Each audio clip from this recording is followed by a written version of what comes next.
Bitcoin House in San Salvador, a hub for the national and international cryptocurrency community, in the first country to use Bitcoin as legal tender. At their monthly social meeting, the talk is of a recent announcement by the country's government that El Salvador will issue government bonds backed by Bitcoin. I am very excited about the bonds because I see it as an alternative way to raise funds for nation states. So in the past, they would need to ask for a loan from, say, the IMF, and there would be a lot of strings attached. This potentially creates an alternative way for nation states to raise funds with resources that they already have. El Salvador intends to use funds raised from the so-called volcano bonds, which will be applied to the country's foreign debt, as well as fund the planned Bitcoin City, a development which hopes to power itself using the geothermal energy of an active volcano. The government's proposal will use bonds denominated in US dollars that will pay a 10-year 6.5% interest rate with a 5-year lock-in, as well as offer investors a fast track to Salvadoran citizenship.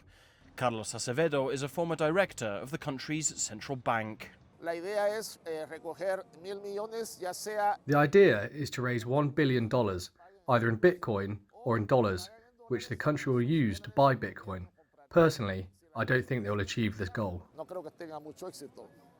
As all investors know, a government bond is only as good as the issuing institution's word, and transparency on Bitcoin is essential due to the volatile nature of the crypto markets.